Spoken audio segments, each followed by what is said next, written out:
अभी हमने पढ़ा आवेशित चालक प्लेट के निकट वैद्युत क्षेत्र की तीव्रता। अब उसी का दूसरा पार्ट हम पढ़ने जा रहे हैं।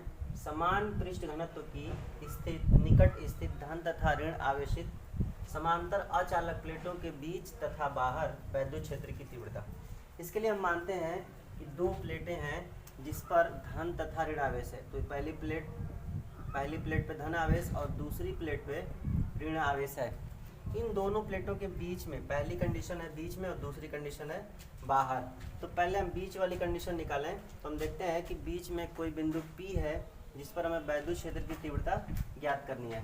तो पहली प्लेट के कारण अगर वैद्युत क्षेत्र की तीव्रता हम बात करें E1 की, तो ये हो जाएगा वेक्टर E1 धन आवेश से दूर की तरफ।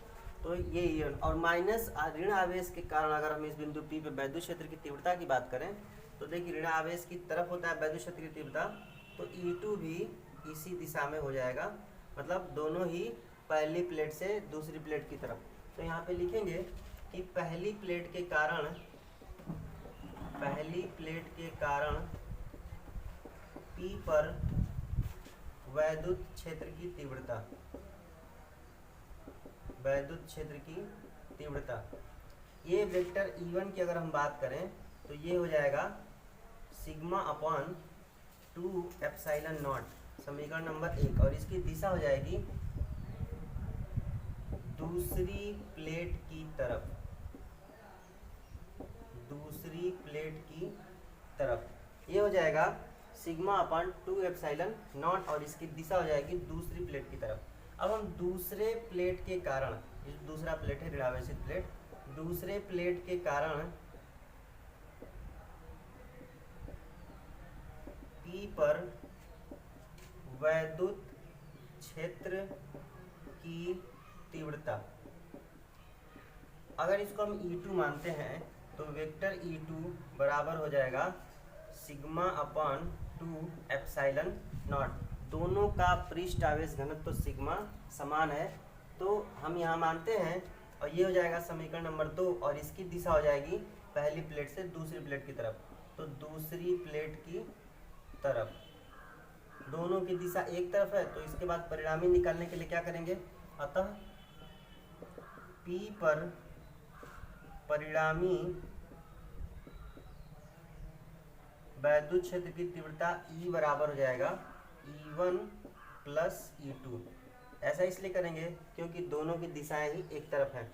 तो यहाँ से वैल्यू रखेंगे तो sigma upon 2 epsilon not plus sigma upon 2 epsilon not. इसको हल करेंगे तो sigma upon epsilon not common ले लीजिए, तो 1/2 प्लस 1/2 मिलकर हो जाएगा 1। तो यहाँ से वेक्टर E का मान निकल जाएगा सिग्मा अपॉन एप्सिलॉन नॉट, और इसकी दिशा हो जाएगी पहली प्लेट से दूसरी प्लेट की ओर, या इसको ऐसे भी लिख सकते हैं कि धन प्लेट से ऋण प्लेट की ओर। तो हमने यहाँ पे सीखा कि दो अगर असमान आवेशित प्लेटें हैं जिनके बीच में कोई बिंदु P है, तो जिसमें वैद्युत क्षेत्र की तीव्रता का मान सिग्मा अपान एप्सिलॉन नॉट होगा, और जिसकी दिशा धनावेशित प्लेट से ऋणावेशित प्लेट की तरफ होगी। अब दूसरी कंडीशन हम देखेंगे इसमें कि दोनों प्लेटों के बाहर बिंदु Q पर हमें वैद्युत क्षेत्र की तीव्रता ज्ञात करनी है। तो उसके लिए क्या करेंगे कि यहाँ पे दिशा देखते हैं। अगर तो मान लीजिए पहले धनावेशित प्लेट के कारण अगर बिंदु Q पे वैद्युत क्षेत्र की तीव्रता की बात करें तो ये हो जाएगा, अगर इसको E1 मानते हैं तो E1 की दिशा धन आवेशित प्लेट से दूर की तरफ हो जाएगी, तो यहाँ से हो जाएगा E1। अब ये दूसरी प्लेट ऋणावेशित प्लेट है, तो इसके कारण अगर हम इस बिंदु पे वैद्युत क्षेत्र की तीव्रता की बात करें तो ऋण आवेशित प्लेट की ओर होती है, तो ये हो जाएगा E2 की दिशा। अब यहाँ से अगर हम परिणामी निकालेंगे तो परिणामी E बराबर हो जाएगा, परिणामी E बराबर E1 या E1 डिफरेंस E2, जो ज़्यादा रहेगा उसमें से कम वाला घटा देंगे। तो यहाँ से सबसे पहले हम लिखते हैं कि पहली प्लेट के कारण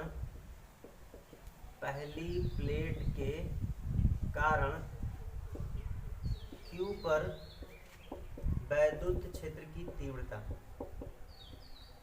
वैद्युत क्षेत्र की तीव्रता, इसको अगर हम मानते हैं E1 से, तो ये E1 बराबर हो जाएगा सिग्मा अपॉन 2 एप्सिलॉन नॉट, समीकरण नंबर 1, और इसकी दिशा हो जाएगी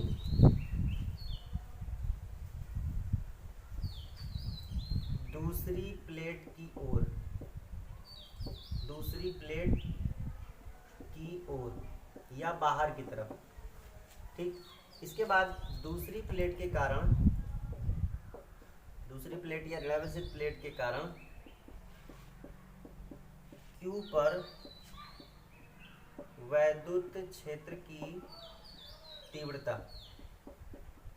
इसकी अगर हम बात करें तो ये अगर E2 हो तो E2 बराबर हो जाएगा सिग्मा अपन 2 एप्सिलॉन नॉट, समीकरण नंबर 2, और इसकी दिशा हो जाएगी पहली प्लेट की ओर, पहली प्लेट की ओर। और यहाँ से अगर परिणामी बात करें, Q पर परिणामी तीव्रता E इज इक्वल टू हो जाएगा, अब यहाँ से हम एक चीज़ देखें तो E1 माइनस E2 दोनों की वैल्यू सेम है, तो sigma upon 2 epsilon not minus sigma upon 2 epsilon not, और ये हो जाएगा 0। इसका मतलब ये है कि अगर दो प्लेटें हैं जिन पर विपरीत प्रकृति के आवेश हैं, तो इन दोनों प्लेटों के बाहर अगर कोई बिंदु स्थित, बिंदु पर हमें वैद्युत क्षेत्र की तीव्रता ज्ञात करनी होगी, तो उसका मान मिल जाएगा 0, क्योंकि दोनों का परिमाण सेम है, दिशा विपरीत है, तो दोनों को आपस में घटा देंगे तो 0 मिल जाएगा। बच्चों, अब हमने गॉस की प्रमेय का अनुप्रयोग पढ़ा। पहला पढ़ लिया कि एक समान अनंत लंबाई की एक समान आवेशित चालक तार के निकट वैद्युत क्षेत्र की तीव्रता, हमने उसका अध्ययन किया। इसके बाद दूसरा पढ़े समतल चादर, अनंत विस्तार की समतल चादर के निकट वैद्युत क्षेत्र की तीव्रता। अब तीसरा पढ़ने जा रहे हैं एक समान आवेशित पतले गोलीय कोष के कारण वैद्युत क्षेत्र की तीव्रता। मतलब कोई गोली कोष है, गोली कोष का मतलब होता है खोखला गोला, मतलब पूरा अंदर से खाली हो, तो पतला गोली कोष है जिसके कारण हमें वैद्युत क्षेत्र की तीव्रता ज्ञात करनी है। और यह गोली कोष आवेशित है, हम मानते हैं कि यह गोली कोष एक समान रूप से धनावेशित है, जिसकी त्रिज्या r है और जिसका केंद्र O है। इस गोली कोष O से स्मॉल r की दूरी पर एक बिंदु P है, जिस पर हमें वैद्युत क्षेत्र की तीव्रता ज्ञात करनी है। देखिए इसमें 3 कंडीशन बनती है। फर्स्ट कंडीशन हम पढ़ेंगे कि जब बिंदु कोष के बाहर स्थित हो, कोष के बाहर स्थित हो, बाहर स्थित हो, ये पहली कंडीशन है, जब बिंदु कोष के बाहर स्थित है। तो हम इसके लिए मानते हैं कि एक गोला है, गोली कोष है जो एक समान रूप से आवेशित है और जिसका पृष्ठ आवेश घनत्व सिग्मा है, और सिग्मा बराबर होता है Q/A। इसको हम यूज करेंगे आगे। और इस गोली कोष के केंद्र O से स्मॉल r की दूरी पर एक बिंदु P है, जिस पर हमें वैद्युत क्षेत्र की तीव्रता ज्ञात करनी है। यहाँ small r is greater than capital R है, मतलब जो बिंदु की दूरी है केंद्र से वो इस गोली कोष की त्रिज्या से अधिक है। तो इसके लिए हम क्या करते हैं कि बिंदु P से होता हुआ स्मॉल r त्रिज्या का एक काल्पनिक गोलीय गॉसियन पृष्ठ खींचते हैं और उसके पृष्ठ पर dA क्षेत्रफल का एक dA सूक्ष्म क्षेत्रफल का एक क्षेत्रफल अवयव लेते हैं।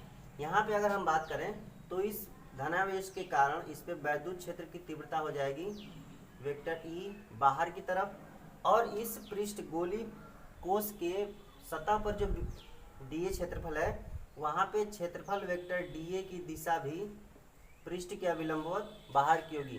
अब यहाँ पे हम देखते हैं कि वेक्टर E और वेक्टर dA दोनों एक ही दिशा में है, जिसके कारण इन दोनों के बीच में कोण जो बनेगा वो 0 डिग्री बनेगा। तो हम यहाँ पे लिखते हैं कि गोलीय कोष के कारण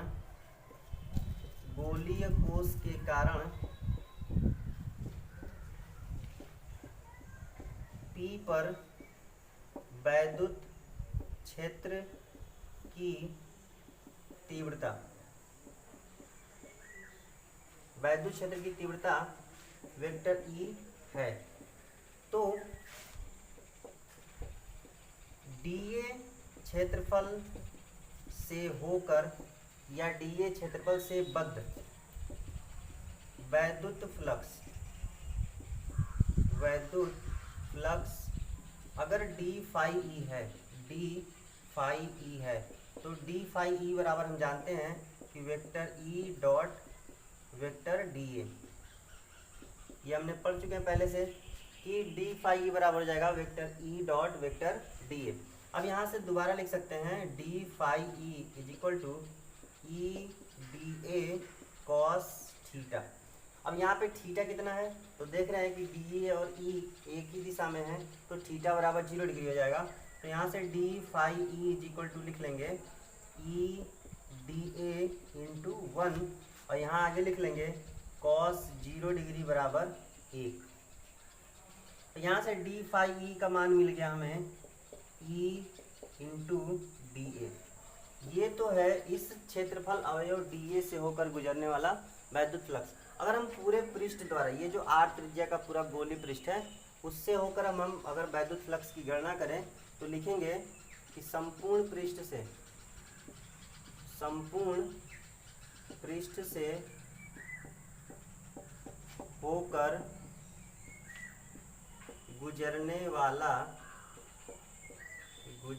वाला वैद्युत फ्लक्स,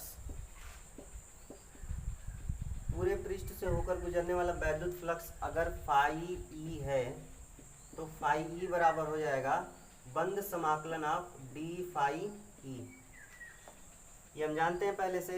तो यहाँ से phi E is equal to लिख सकते हैं बंद समाकलन ऑफ डी फाई ई की वैल्यू वहाँ से रखते हैं तो ई इंटू डी ए हो जाएगा।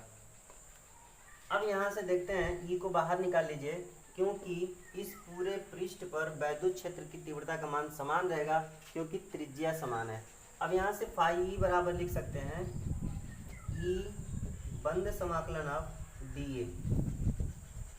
अगर बाहरी वाले गोले की त्रिज्या स्मॉल आर है तब बंद समाकलन ऑफ डी ए की वैल्यू हो जाएगी, देखिए phi E is equal to हो जाएगा ई इंटू गोले के वक्र पृष्ठ का क्षेत्रफल होता है 4 पाई आर स्क्वायर। तो यहाँ से हमें फाई ई की वैल्यू मिल गई,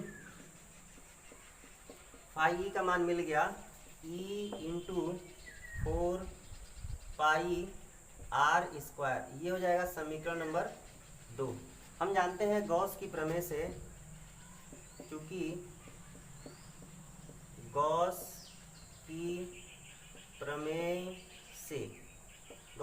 क्या कहता है कि किसी भी पृष्ठ से होकर गुजरने वाला वैद्युत फ्लक्स जो होता है उस पृष्ठ से परिबद्ध आवेश का 1/ε0 गुना होता है।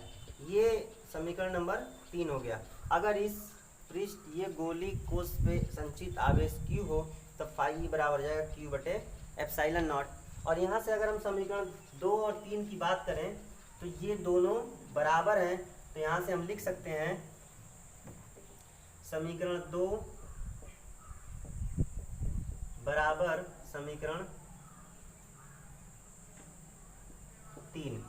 अब यहाँ से देखिए E into 4 pi R square is equal to हो जाएगा Q/ε0। अब समीकरण 1 से हम जानते हैं, समीकरण 1 से सिग्मा इज इक्वल टू पढ़े हैं Q/A। और यहाँ से Q इज इक्वल टू लिख सकते हैं सिग्मा इंटू A और A का मान जानते हैं कि 4 पाई आर स्क्वायर होता है। A संचित आवेश है उसका 4 पाई आर स्क्वायर। तो यहाँ से अगर समीकरण में हम रखेंगे तो E into 4 pi R square is equal to हो जाएगा sigma into 4 pi R square और अपान में ε0। तो E बराबर लिख सकते हैं, ये देखिए 4 पाई से 4 पाई कैंसिल हो जाएगा तो E बराबर लिख सकते हैं सिग्मा अपान ε0 और इंटू आर स्क्वायर बटे में आर स्क्वायर। या इसी को एक बार ये भी लिख सकते हैं कि E इज इक्वल टू हो जाएगा सिग्मा अपान ε0 r/r का होल स्क्वायर। तो ये हो जाएगा जब कोई बिंदु गोली कोश के बाहर स्थित होता है तो उसके पृष्ठ पर वैद्युत क्षेत्र की तीव्रता E बराबर हो जाएगा sigma upon epsilon not capital R by small r का होल स्क्वायर, और मात्रक हो जाएगा न्यूटन प्रति कूलम। यहाँ से एक चीज़ हम और देख सकते हैं, देखिए यहाँ से E बराबर अगर हम लिखना चाहें, मतलब पृष्ठ आवेश घनत्व के रूप में ना लिखकर दूसरे रूप में लिखें, तो E बराबर लिख सकते हैं, देखिए 4πr² नीचे लाएंगे तो ये हो जाएगा 1/4πr² epsilon nought into Q ऊपर हो जाएगा। इसी को दोबारा लिखें तो E बराबर लिख सकते हैं 1/4π एप्सिलॉन नॉट इंटू Q/r²। तो ये जो हमने वैद्युत क्षेत्र की तीव्रता का फार्मूला देखा, ये किसी बिंदु आवेश के कारण स्मॉल r की दूरी पर वैद्युत क्षेत्र की तीव्रता के समान ही है, क्योंकि उसका भी मान यही आता है 1/4π एप्सिलॉन नॉट Q/r²। तो इस तरह से हम ये सीखते हैं कि अगर कोई गोली कोश है तो उसके बाहरी पृष्ठ पर आवेश वितरित है, तो वह आवेश एक बिंदु आवेश की भांति व्यवहार करेगा और इसका संपूर्ण ऐसा प्रतीत होगा कि इसका संपूर्ण आवेश उसके केंद्र O पर ही संचित है। अब इसमें अगली कंडीशन हम पढ़ेंगे बी पार्ट, जब बिंदु गोली कोश के पृष्ठ पे स्थित हो। इसका मतलब हम ये मानते हैं कि कोई बिंदु P है जो इस गोली कोश के पृष्ठ पर स्थित है, तो और इस गोली कोश की त्रिज्या कैपिटल R है और इसका पृष्ठ आवेश घनत्व सिग्मा है, जैसा हमने पहले पढ़ा।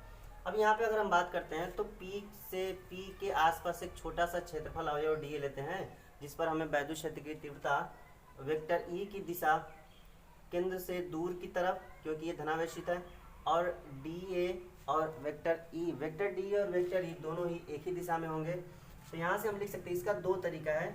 सबसे पहले देखिए, सबसे पहले phi E is equal to लिख सकते हैं E इंटू 4πr²। थोड़ा शॉर्टकट करके लिख रहे हैं, फाई E बराबर E इंटू 4πr²। इसको मानते हैं समीकरण नंबर 2, और यहाँ से गॉस की प्रमेय से फाई इज इक्वल टू हम जानते हैं Q अपॉन एप्सिलॉन नॉट। अब यहाँ से देखिए Q बराबर लिख सकते हैं सिग्मा इंटू 4πr² और बटे में एप्सिलॉन नॉट। तो यहाँ से वैल्यू लिखेंगे अगर, तो देखिए दोनों, ये समीकरण नंबर 3 हो गया, तो समीकरण 2 बराबर हो जाएगा समीकरण 3 के। तो यहाँ से E into 4πr² is equal to हो जाएगा sigma into 4πr² upon epsilon nought. 4πr² से 4πr² कैंसिल हो जाएगा, तो यहाँ से E बराबर मिल जाएगा आपको, E बराबर सिग्मा अपॉन एप्सिलॉन नॉट। मतलब किसी गोली कोश के पृष्ठ पर अगर कोई बिंदु स्थित है तो वैद्युत क्षेत्र की तीव्रता सिग्मा अपॉन एप्सिलॉन नॉट के समतुल्य हो जाएगी। दूसरा तरीका है, देखिए इस समीकरण से देखिए, अच्छा इसका मात्रक हो जाएगा न्यूटन प्रति कूलम। दूसरा तरीका यहाँ से देखिए, जब इसके बाहर कोई बिंदु लिए थे, स्मॉल r की त्रिज्या थी, तो यहाँ पे अगर ये यहाँ ना होकर यहीं तक हो तो स्मॉल r बराबर कैपिटल R हो जाएगा। इस समीकरण में रख देंगे तो देखिए E बराबर मिल जाएगा सिग्मा अपॉन एप्सिलॉन नॉट, और कैपिटल R और स्मॉल r दोनों ही बराबर कर देंगे तो ये कट के एक हो जाएगा, तो E बराबर हो जाएगा सिग्मा अपॉन एप्सिलॉन नॉट। ये एक तरीका है, और दूसरा तरीका ये है, तो दोनों ही तरीके से मान समान आता है। तीसरी कंडीशन इसमें है कि जब बिंदु कोश के भीतर स्थित हो। तीसरी कंडीशन है जब बिंदु सी पार्ट, जब बिंदु कोश के भीतर स्थित है, तब क्या करेंगे। जब कोई बिंदु कोश के भीतर स्थित होता है तो आप जानते हैं कि जब किसी चालक को या किसी कोश को हम आवेश देते हैं तो आवेश उसके पृष्ठ पर वितरित होता है, ना कि अंदर। तो अगर कोई बिंदु यहाँ अंदर स्थित है, सपोज दैट मान लीजिए कि कोई बिंदु यहाँ पे P है और ये त्रिज्या R है, तो इस बिंदु से होता हुआ एक काल्पनिक गोलीय गॉसियन पृष्ठ खींचते हैं, तो आवेश चूंकि पृष्ठ के बाहर स्थित है तो अंदर आवेश क्या हो जाएगा, शून्य हो जाएगा। तो अब जानते हैं कि गॉस की प्रमेय, अभी आप E बराबर लिख सकते हैं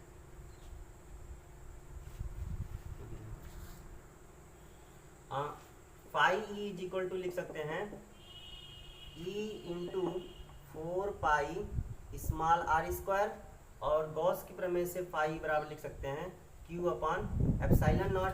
चूंकि भीतर आवेश नहीं है, आवेश शून्य है, इसलिए इसका मान हो जाएगा शून्य। तो अगर ये शून्य है तो E into 4 pi R square बराबर 0, इसका मतलब ई बराबर 0 हो जाएगा। मतलब कोई बिंदु अगर गोली कोश के भीतर स्थित होता है तो वहाँ पे वैद्युत क्षेत्र की तीव्रता शून्य होती है, और इसका रीजन है कि Q बराबर 0 होता है। अब हम देखेंगे गॉस के नियम से कूलाम के नियम की प्राप्ति। पहले हम पढ़े थे इसमें कि कूलाम के नियम से गॉस के नियम की प्राप्ति कैसे करते हैं, मतलब गॉस के नियम का निगमन था वो। अब यहाँ पे एक चीज़ हम देख रहे हैं, गॉस के नियम से कूलाम के नियम की प्राप्ति कैसे होती है, जस्ट उसका उल्टा है। तो यहाँ हम देखते हैं कि अगर कोई बिंदु आवेश है, अगर कोई बिंदु आवेश Q है और इस बिंदु आवेश से स्मॉल r की दूरी पर कोई बिंदु P है जिसपे हमें वैद्युत क्षेत्र की तीव्रता ज्ञात करेंगे और वैद्युत क्षेत्र की तीव्रता से कूलाम के नियम को प्राप्त कर लेंगे। तो यहाँ से हम जानते हैं कि अगर यहाँ पे कोई काल्पनिक पृष्ठ खींचते हैं, डीए की बात करें, तो इस डीए से होकर गुजरने वाला जो वैद्युत फ्लक्स होगा फाई ई का मान वो हम पढ़ चुके हैं, E into 4 pi R square के बराबर हो जाएगा। आर स्क्वायर इसलिए क्योंकि इससे होता हुआ एक काल्पनिक गोली गॉसियन पृष्ठ खींच लेंगे जिसकी त्रिज्या स्मॉल आर है। इसको समीकरण नंबर 1 मानते हैं, और गॉस के नियम से हम जानते हैं फाई इज इक्वल टू होता है Q अपॉन एप्सिलॉन नॉट। समीकरण नंबर 2, अब इन दोनों समीकरणों को बराबर कर देंगे समीकरण 1 बराबर 2 से, तो लिखेंगे E into 4 pi R square is equal to Q upon epsilon nought. फिर यहाँ से E बराबर लिख सकते हैं 1 upon 4 pi epsilon nought into Q by R square. ये इस आवेश Q के कारण P पर वैद्युत क्षेत्र की तीव्रता है। अगर हम मान लीजिए कि इस बिंदु P पर एक परीक्षण आवेश Q नॉट रख दें, तो उस परीक्षण आवेश पर इस आवेश Q के कारण लगने वाला जो बल होगा, Q के कारण Q नॉट पर कार्यरत वैद्युत बल, ये जो होगा F का मान वो हो जाएगा F बराबर Q इंटू F बराबर हो जाएगा Q नॉट इंटू E, क्योंकि हम ये जानते हैं कि E बराबर होता है F बाई Q नॉट। तो F is equal to Q nought into E, E का मान यहाँ से रखेंगे तो यहाँ से देखिए F बराबर मिल जाएगा आपको Q नॉट इंटू E की वैल्यू उठा के रखेंगे तो 1 upon 4 pi epsilon nought Q by R square. जरा इसको रीएडजस्ट करें तो ये लिख सकते हैं 1 upon 4 pi epsilon nought Q nought upon R square. यही कूलाम का नियम है, और यहाँ से हम लिख सकते हैं कि F proportional to Q nought और F proportional to 1 by R square. तो कूलाम के नियम में भी तो यही सीखे थे कि कूलाम के नियम किसी आवेश, दो बिंदु आवेशों के कारण लगने वाला जो बल होता है वो दोनों आवेशों के गुणनफल के अनुक्रमानुपाती और बीच की दूरी के वर्ग के व्युत्क्रमानुपाती होता है, जैसा हमने यहाँ पे प्राप्त किया। तो ये हो गया गॉस के नियम से कूलाम के नियम की प्राप्ति। धन्यवाद।